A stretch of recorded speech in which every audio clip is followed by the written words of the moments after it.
Now, people in parts of the world can eat and avoid starvation for $1 a day. Feed the children is one of the things I help out. Larry Jones and his wife Frances started this. They're down in the Dominican 29 years ago, walking down the street late night. He's a very prosperous businessman. A little kid comes up to him and said, I'm starving.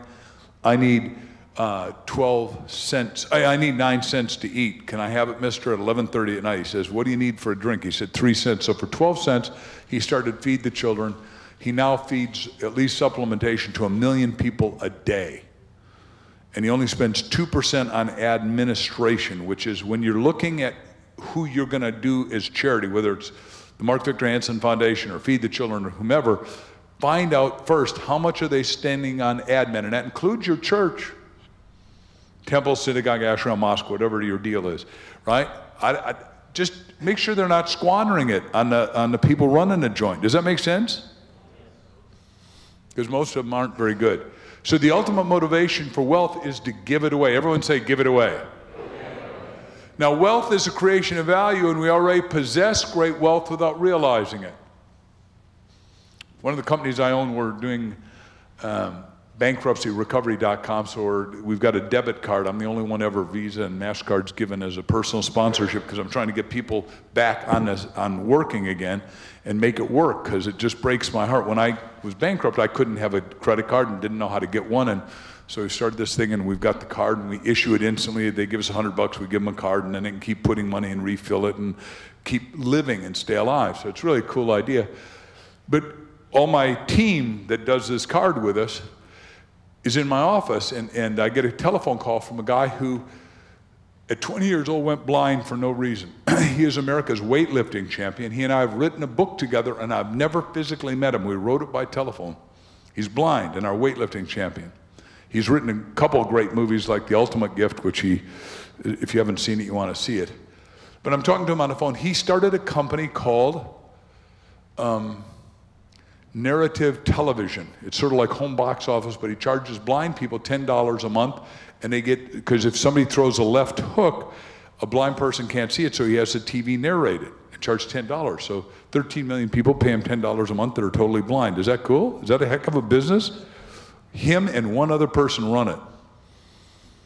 This is like such a good business. I said, do blind people ever get, his name's Jim Stovall. I said, Jimmy, do blind, now remember, I physically never met this guy. I've watched his videos, we've talked on the phone, we wrote a book that's going to become a great movie because I decided I'm going to be a movie guy.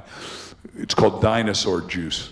It's a wonderful movie that God sends down. It'll probably be our little friend there who's played God in a couple other movies, and comes back and says, God, they're burning dinosaur juice. If they don't stop that, I'm going to burn human juice next. Anyhow, so it's a nice leveraging movie. But I say, Stovall, do people rip off blind people? He said, I start out with $100, and I deal with 8 people during the day, and somebody out of those 8 people stole money from a blind person. Can you imagine taking advantage of a blind person? So he said, now the way my wife and I handle it, we put different dimensions of bills, like a $5 bill in the back right, $10, $20, and a $100 bill here, so I can give the right amount, and then I can go home and I can remember who stole from me. But he said a debit card would be really cool so people couldn't steal from blind people. He said, we'll do that.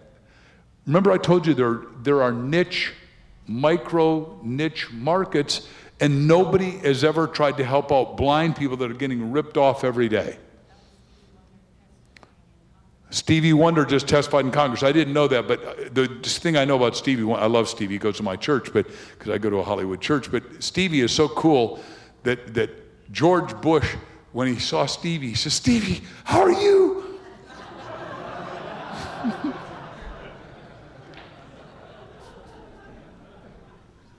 So,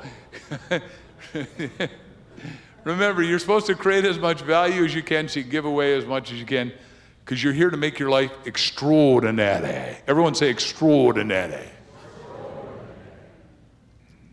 I'm in China working, and the guy said, I'm doing 10 days of seminars with about 10,000 people, and they're jumping up and down and having a good time.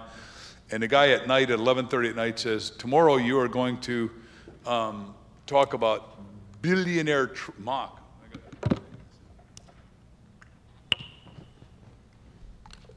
Mark, tomorrow you talk about billionaire traits. It's 11:30 at night. I said, I'm not prepared to do that. He said, Mark, You want to get paid less money. You have billionaire traits. I said, okay. I got up at 4. And I signed 28 things you're not allowed to do, like you're not allowed to talk about God, and you're not allowed to talk about geography and all this stuff. So I said, well, I got to talk about Solomon, because I think the most important Solomon was the richest man of all time. So if you're doing billionaire traits, you ought to do Solomon. So I showed him as a king, wearing a hat and all that, which is cool. But his most important line, Psalm 72, says, be an influencer of influencers. Everyone say, that's me. Because if you're going to be a leader, you want to be a visionary leader, because he says, without vision, you... Translated, that means with vision, with written goals, you flourish. Point to your temples and go, that's interesting. Now, we already did a poem by Hill, but Hill said, remember, it takes no more effort to aim high. Take your hand and say, aim high. Aim high. Point to your neighbor and say, I see you aiming high. Right? Aim high in life. Demand abundance and prosperity. It doesn't take any more than to require misery and suffering and pain and anguish and torment and torpor. Now, I said I'd tell you the 3 kinds of businesses. We're coming around the corner and almost finished. You need 3 kinds of individuals to cut the mustard in every profit and non-profit business to pull it off. First of all, you need a visionary. That is a category I fit. Obviously, Bill Gates fits that, and she says he is, again, the richest man in the world. I haven't read the current Forbes, so I don't know. And Warren Buffett is a visionary as a money guy, right? But he's an investor. Bill was inventive and now is running the top foundation, the best funded foundation in the world. The guy I like the most, though, who we're putting in this book of ours, is Branson. My God. Guy lives in a houseboat, has his kids around. He says, I do everything as a contrarian. I won't let any of my companies have over 50 people. I have 50,000 people work for me. His first book was How I Lost My Virginity. I'm telling you.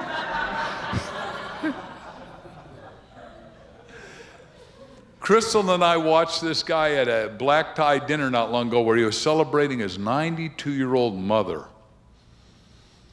The media was attacking him on all kinds of asinine stuff, like he has just taken over and privatized the railroads in England, and his railroad cars go at a full curve at 168 miles an hour, and they don't spill any wine or any water out of a glass going like that. Is that cool? And they're saying, well, it's taken too long, and we don't know if you can really...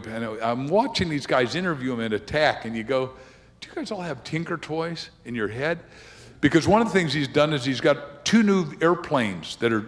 First one is running on organic fuel, which he personally flies because he thinks adventure is the coolest thing ever, right? And he flew it from, first of all, from wherever it was, Holland to London, and a 747 didn't crash, and it was a Virgin plane, and he flew it, right? Is that cool? Now he's spent $3 billion. He's got a Hyperion vehicle that'll leave New York, and an hour and a half later go outside, goes 180,000 feet up, and then comes down in Sydney an hour and a half later. Makes our world metaphorically smaller. But it means we're all going to do business with everybody, so we've got to learn to live together by living together. Is this cool or is this cool? Well, he's my hero, but he's a visionary.